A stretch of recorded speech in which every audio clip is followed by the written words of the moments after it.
Hey, peace everyone. It's Art Morrison III here with another episode of The Third Degree. I appreciate you guys tuning in and everyone who has subscribed to my YouTube channel off of this content here. I wanted to give you guys this quick gem about doing real business. Now, this is not to shit on people who are getting their business started and are simply going off of a passion or word of mouth per se, but I want to paint a picture for you guys and what I feel makes a business a real business. And it starts with your investment into actual business function. So for me, when I'm conducting business, I'm constantly looking at, all right, what sets me apart from a homeless person on a corner, right, with a sign, just simply asking for money. That homeless person knows where to go. They go where the traffic is. Whether it's intentional or not, they know how to gather attention. And in that case, it may be because of the way they're dressed or the fact that they're, in the middle of the road or on the side of the road begging for money or food or whatever the case. But that person has a system and a location. They may even have word of mouth if it's, something that they've been doing consistently. They might be consistent, whether it be a homeless person who's just simply asking, a homeless person who's paying an instrument for money or anything like that. Let's take another example that's a little less dark, right? Let's imagine a child who has a lemonade stand, right? That child has a brand image of being young, small, and cute, which often entices all of us to invest in that person's business. The lemonade may or may not be good, right? But ultimately, they didn't invest really too much except their time. Now, if either of these business models sounds like yours, that's what this third degree is about. That's a major problem. The way you set yourself apart as a business is investing in yourself, obviously, but in these specific areas. You need to invest in being consistent, which means not only when you feel like selling or when you feel like making people aware of your business or occasionally posting on social media. You need to be consistent. A lot of people I know may sell t-shirts, hats, have a cool niche, they give massages, anything, a service, a passion that they do, but they only do it when it feels good or only sometimes. In my opinion, that's not a business. That's simply a hobby and you do it sometimes for compensation, which is okay from a technical standpoint. It's a business, but we're not talking about technical business. We're talking about real business at a high level that we can scale and grow. The second piece is you have to invest in marketing. Right? A lot of people that I know simply grow their business off of word of mouth, which is awesome. We all want to build rapport and have a reputation and grow our business there. But if you're not investing in advertising, marketing, and ultimately direct sales, you're not really conducting real business. Prime example, so my basketball company, we have an after school program that we're in about 3-4 school districts right now and townships and municipalities. So we partner with townships, municipalities, institutions to bring our basketball training to that school. By word of mouth, directors talk, they network, they do what they do, and sometimes we may stumble upon more business. And over the past few years, we've grown that way. But imagine how much we would have grown if I had invested the money into hiring a salesperson or a sales team to actually reach out to institutions, churches, municipalities, schools, and other small businesses to contract us for training. We would grow at the speed that we're supposed to grow. We would scale or grow at the speed of scale. That's when I'm legitimately conducting business.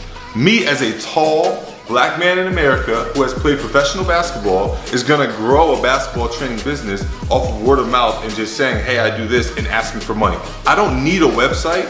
I don't need a consistent social media page. I don't need good branding, really any of that to make money doing what I'm doing. There's many of us who can cut hair, do hair, wash hair, right?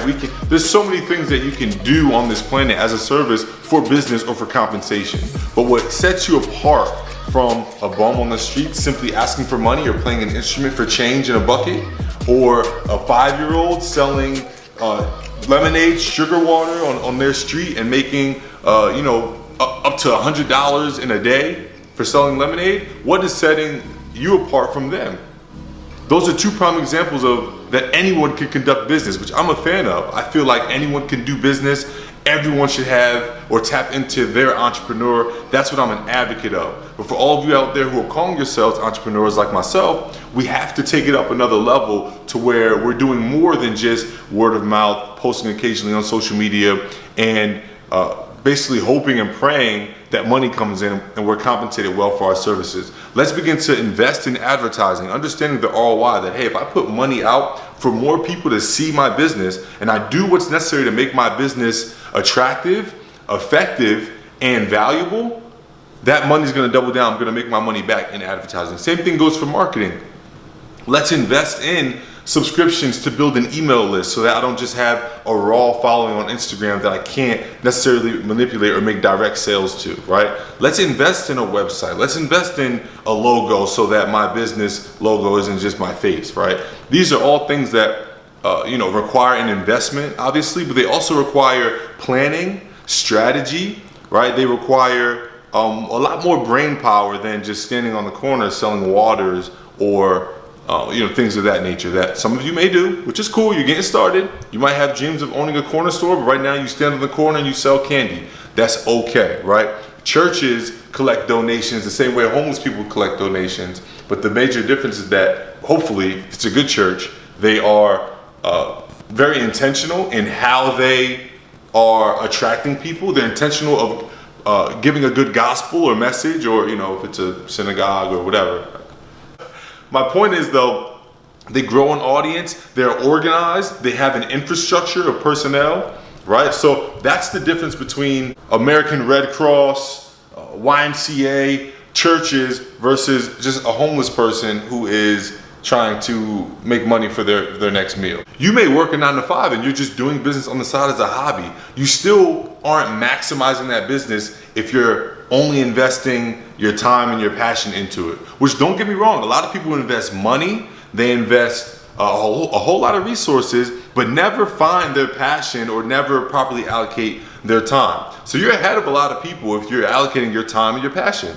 But there is another level that sets you apart from everyone who's out here being an entrepreneur or conducting business. That's the third degree for today. I thought it was gonna be short, ended up going long, but I really wanted to hit that point home that we can't walk around calling ourselves businessmen and women if we're not investing into our business and really operationalizing and systemizing how we make sales, how we attract traffic and manipulate said traffic, how we market, and how consistent we are in everything that we do throughout the business. I hope this helped you out on your entrepreneur journey. That's the third degree for today. I'm Art Morrison III. Once again, don't forget to click like or subscribe or wherever it is. I'll see you guys next time.